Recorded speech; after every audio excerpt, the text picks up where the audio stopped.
That is the democracy we have.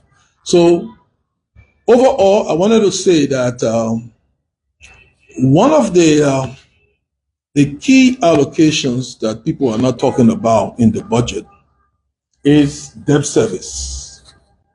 Debt service, we've allocated 230 million to debt service alone. It's growing from 155 million in this year's budget to 230 million. And let me say, because someone could think that, oh, why are you spending all that amount of money on debt? If we owe as a country, we must pay. The law, the PFM law says, the first claim on revenue is debt service. So if you raise money according to the PFM law and you're about to allocate the money to the budget, you should take off what you need to pay your debt. That's what the law says. But let me say that the debt service obligation for next year is even higher than what we even allocated. Almost hovering around 300 million. So we are renegotiating with some folks and what have you. And one of the things we did was to renegotiate with the commercial banks. In this budget, you will see that we've allocated almost 90 million for the repayment of debt service obligation to the commercial banks. The government from the past currently have been taking money from commercial banks to what is called treasury bonds. Treasury bonds. Principals and interests have been falling due. And so we must pay. If we don't pay the money to the commercial banks, the banks will be short of money. And then those of you that run businesses, you go to the banks to credit, the banks may not have money, and we could be the cause of instability.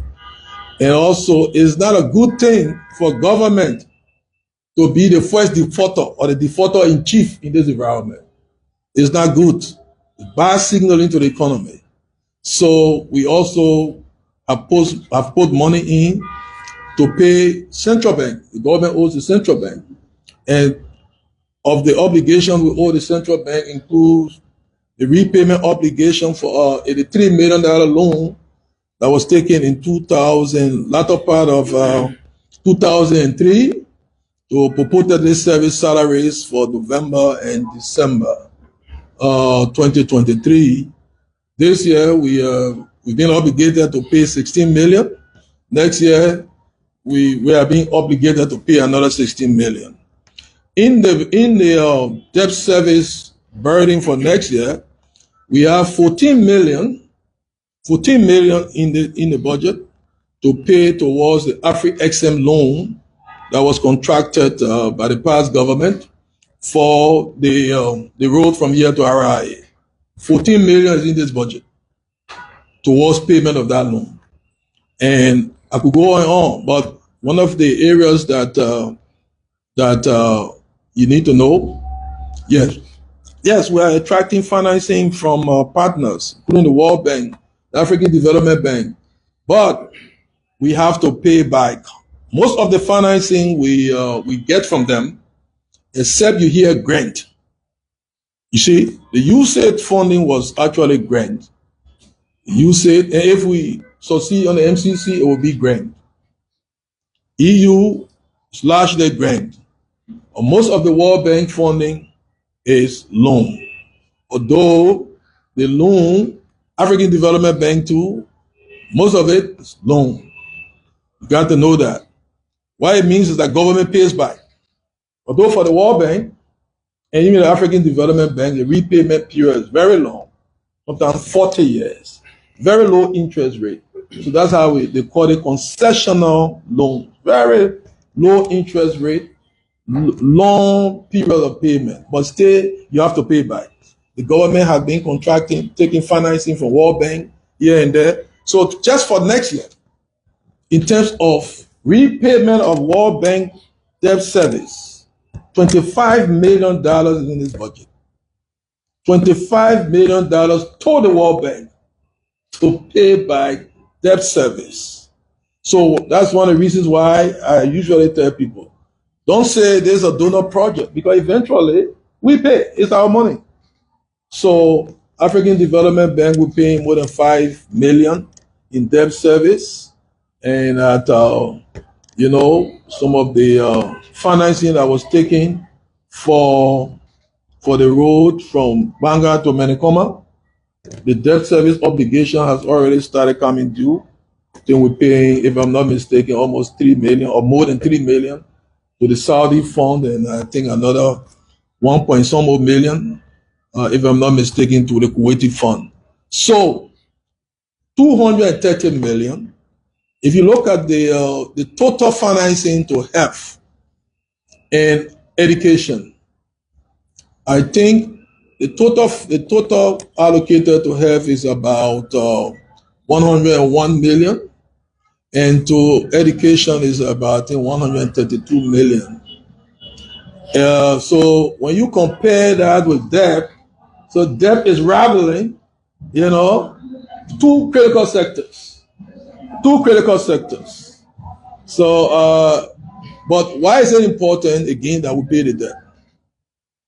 Access to finance has been deemed as one of the what I call constraints to growth. What do I mean?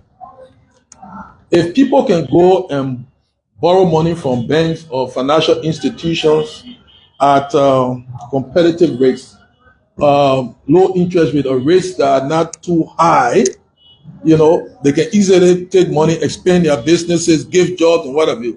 The rate, the Liberian rates premium, is a little high because of what in banking terminology what they call NPL, non-performing loans. Some people go take the loans, businesses, they don't pay back. What they do, they injure the reputation of the entire economy.